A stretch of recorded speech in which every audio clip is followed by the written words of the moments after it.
Salve galera, tudo bom? Eu sou a Jéssica e hoje a gente vai dar início ao projeto Pretos Daqui, que é para falar sobre o movimento negro em Ribeirão Preto. Então, hoje o nosso primeiro convidado é o John, maravilhoso presidente da Contepir, que vai compartilhar um pouquinho aqui conosco os desafios que é estar à frente da presidência da Contepir.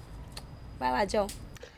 Primeiramente, obrigado, Jess, por esse momento. Eu acho muito bacana essa criação de conteúdo também, trazendo a questão não só do agora, né? Porque tudo que a gente grava e memoriza, a gente fala também sobre o afrofuturismo, né? Vai ficar para gerações, vai ficar aí o pessoal ter conteúdo para consumir esse poder, né? Consumir essa questão. E o CONDEPIR, né, que é o Conselho de Desenvolvimento e Promoção da Igualdade Racial de Ribeirão Preto, é um conselho hoje, né, que traz um grande desafio de lidar com as questões, né, raciais, visto que hoje estamos numa Secretaria da Justiça que é nova, né, e a gente está lidando com pessoas, infelizmente, que eu falo assim, é uma coisa muito pessoal, tá, gente? A gente lida com pessoas brancas que estão acima de nós dentro da Secretaria. Então, enquanto conselho, só para ter entendimento, nós somos parte da prefeitura, né? Estamos dentro da estrutura da prefeitura, só que não recebemos por isso. É a sociedade que está ali observando todo o processo que eles fazem para fazer, ó, estão fazendo certo ou errado. E o que fode o rolê, com todo respeito, gente, é que quando você fala questão racial, pessoas brancas que são de elite, que vêm de uma estrutura tipo muito privilegiada, quando a gente fala assim, ó, tem que fazer isso, isso e isso, eles falam, é mimimi. Então é um grande desafio, mas é isso. Agora, tipo, o que a gente vai ter muito papo aqui, a gente vai desenvolver durante os processos e vamos que vamos.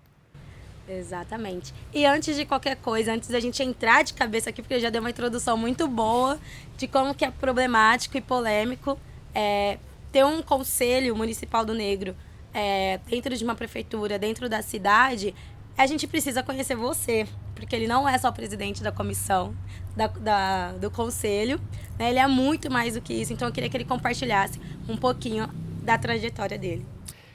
Jess, eu falo muito sobre isso, entendeu? Né? Porque assim, depois que a gente se torna essa referência aqui, principalmente de cidade interior, né, que é muito mais focal, eu trago essa questão de, tipo, quando eu me tornei negro. E aí eu parto do princípio que, assim, tipo, a minha vida, quando eu pego, desde quando eu tava lá de criancinha na creche modelo da Juliana Taranto, que era uma creche assistencial, que eu participava ali, e tava toda essa questão de sociabilidade, né, no rolê, até aos 23 anos, né, que foi quando eu tive esse boom, depois que eu participei de um encontro da Juventude Negra no Rio de Janeiro, que eu fui, tipo assim, tinha um ônibus, eu entrei no ônibus, a gente foi, tipo assim, tipo, vamos pro Rio. E assim, esse período, eu falo que assim, que o John era apenas uma pessoa comum, dentro de uma bolha criada que não questionava e aceitava tudo. No fundo, eu me sentia sempre ruim, mal, porque assim, a questão do pertencimento, até aquele momento, não existia. Eu não me sentia pertencente a nenhum espaço e nenhum local. E isso é uma coisa muito relevante que eu trago sempre nessas questões da dinâmica que eu levo dentro de onde estou, sobre pertencer a algum espaço. E não é sobre ter moradia e residência, é sobre ter iguais a mim, iguais a meu corpo, iguais a minha pele, né? Eu vim tipo, na creche, por mais que seja uma creche de assistencialismo, tipo, é uma creche modelo da Julieta Taranto, tinha questão, assim, tipo, que era um lugar, tipo assim, não tão, como posso dizer, de uma estrutura prejudicial. Vamos supor, tipo, era, assim, entre a elite e a questão da base, era o meio termo, porque tinha muita questão de... Misto. Isso, estava misto. E as pessoas que trabalhavam nesse lugar eram mistos também? Não. Tipo assim, a gente tinha, assim, lá, eu posso falar que eu tinha referências às pessoas negras no poder, na questão assim, tipo, a coordenadora, mas tipo, eram as pessoas negras que não tinham esse conhecimento de ser negra dentro daquele espaço. Não tinha empoderamento de ser negra, assim, fala assim, tipo, eu vou pegar você e te cuidar. era assim, tipo, você é negro, você é vida preferida, então você vai ser aquela pessoa que todo mundo espera que seja um traficante, que seja tipo, uma pessoa renegada, que seja uma pessoa, Dentro do sabe, estereótipo. dentro daquele estereótipo. Então era isso que eu vivenciava. Partindo do quê? Depois do conhecimento que eu tive, de analisar toda a minha estrutura, de quando eu estava no meio social, eu tinha esse conhecimento social, até o então agora. Né? Então, a gente tinha oportunidades e assim, escola, vamos supor, quando tinha conflitos e eu estava no meio, quem que era prejudicado sempre, o mais, era eu. E não as pessoas que estavam. Porque assim, por mais que eu vinha dentro dessa questão periférica, onde eu vivi, que era na Vila Virgínia, e analisando tudo isso, tipo assim, era um bairro, querendo ou não, mais... Não, não era tão periférico a Virgínia. Porque assim, tem a Vila Virgínia e tem o... Aí, se a gente for subindo, a gente vai pro parque, pro Progresso, que era mais periférico. Então, as escolas de lá eram de mais pessoas negras. E agora, tipo, eu que vim de uma escola, tipo assim, Meira Júnior e mais assim, abaixo, mais central, eu percebi um embranquecimento. Tanto que teve salas que eu e mais duas pessoas eram pessoas negras. De uma sala, assim, eu falo do ensino fundamental. Naquele espaço. Então a gente observa que, assim, tipo, era uma coisa estruturante. E aí, quando acontecia conflitos, quem que era os que estavam na diretoria? Porque, tipo, na hora fuzuê, ninguém fala assim, quem começou? O pessoal só fala assim, ó, esse, vamos. E isso é a questão do racismo estrutural que a gente fala. É as perspectivas de esperar sempre o pior daqueles corpos. Né? Então era sobre isso, assim, trazendo esse resumo. E aí eu tive esse boom de ter o privilégio de ir no Rio de Janeiro e ter vivenciado uma coisa que eu nunca vivenciei na minha vida. Estar em um espaço onde 95% eram pessoas negras. Eu tô falando de 5 mil pessoas num espaço que tipo, o pessoal esperou tipo 2 mil. Tinha 5 mil pessoas tipo, negras lá no rolê do Rio de Janeiro, vivenciando aquilo, tipo, tendo pauta muito interessante. Onde eu olhei e falei, meu Deus, é tão bom assistir em casa. Por que eu não tenho sensação na minha cidade, na minha, sabe, onde eu estou? E é uma problemática que eu trago até hoje. Essa questão, eu precisei sair daqui para me reencontrar e saber o quanto a questão dessa questão tipo racial é necessária discutir na base. Porque se desde criança eu tivesse isso, porque minha família não teve tempo, porque, gente, sempre trabalhava, minha mãe nunca tinha tempo para dar uma atenção pra gente. Ela sempre estava no trabalho, entendeu? E é aquele trabalho que, tipo, cansativo e ativo. Quando chegava em casa, fazia comida para as crianças e a gente ia deitar. Muitas vezes ela teve períodos que ela trabalhava de madrugada e eu lembro muito nitidamente que, assim, tipo, teve um episódio que, assim, e é uma coisa que eu falo sempre, gente, a gente não tinha nada para comer, sabe? Então, eu tinha minha irmã mais velha, meu irmão mais novo, e naquela luta da vida, da sobrevivência, entendeu? Num período que não era, né, de um governo que não facilitava, que tinha muita oscilação de recursos. E aí foi onde que, assim, tipo, foi a primeira vez na vida que eu soube o que é você passar fome. Porque, assim, tinha arroz, minha mãe foi pedir arroz pra vizinha, né? E aí a gente tinha uma misturinha, e aí eu vi que não ia dar.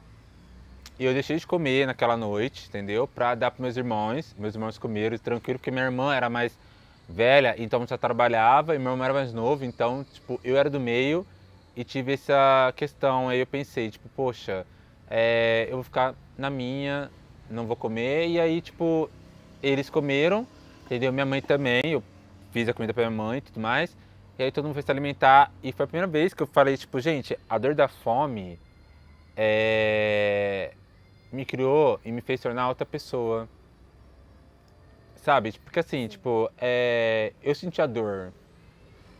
A coisa, assim, tipo, quando você sente aquela vontade de se alimentar e você não tem, porque você deixou de comer para suas famílias comer, entendeu? Tipo, é uma coisa muito agressiva. Sim, muito cruel, porque a gente tá falando de crianças, né? E se a gente for parar pra pensar hoje, o Brasil tem vivido isso muito, né? Então as pessoas estão na fila do osso, para pagar osso para comer, né? Então isso é muito complicado.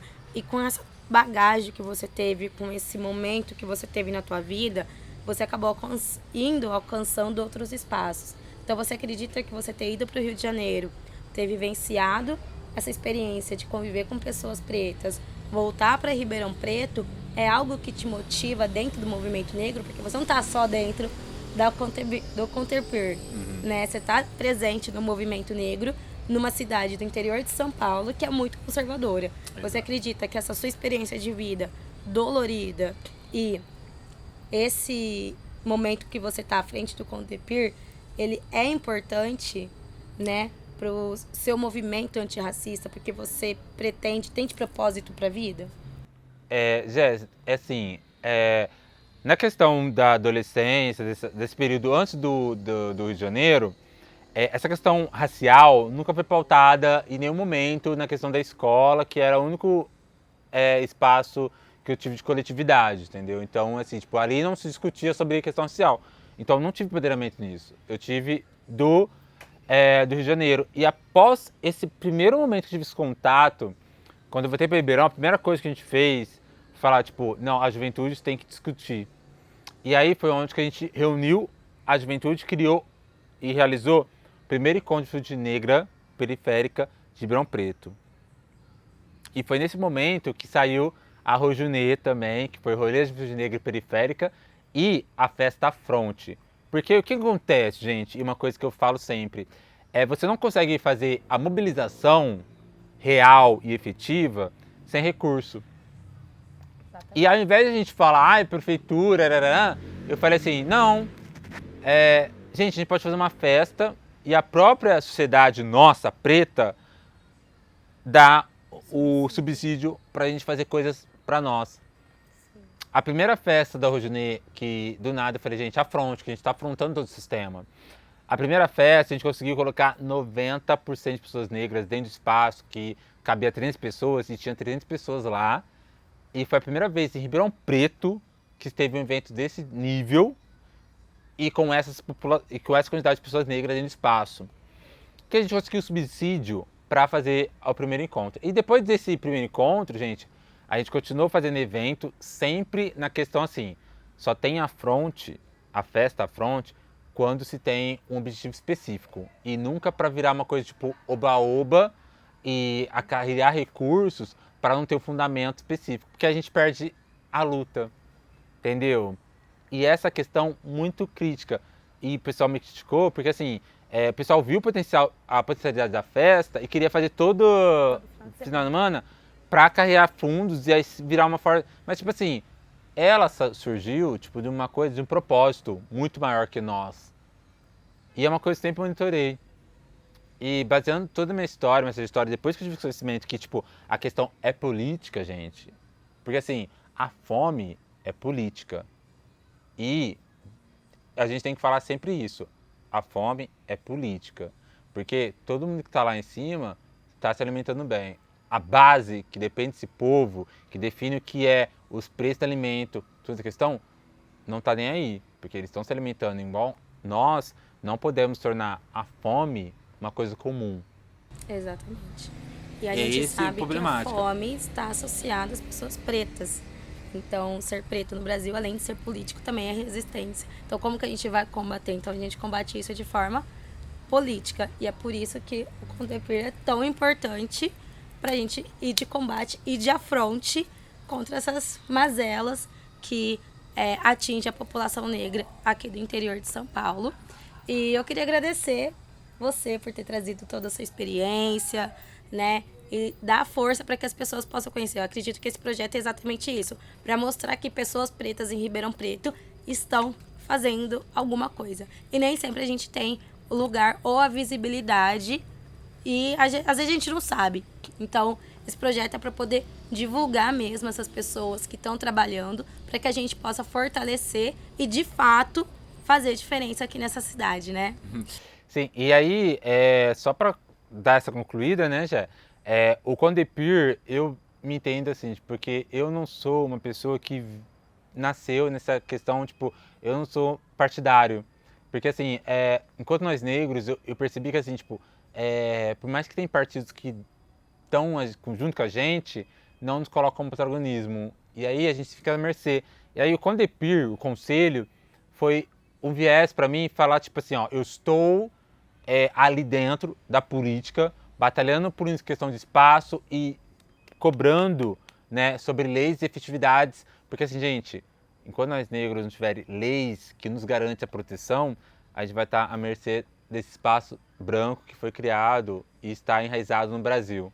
Porque assim, muito maior do que esse processo, o que eu aprendi nesse conhecimento todo? Nós negros precisamos criar o nosso próprio espaço e parar de depender do espaço branco, porque o espaço branco não nos pertence. Nós precisamos estar, mas nós precisamos acostumar com isso. Quando a gente entrar, modificamos para espaço preto e não espaço branco. É sempre isso que eu falo. E muito obrigado, viu? Eu que agradeço, esse é um encanto. Tá bom, gente? Até mais.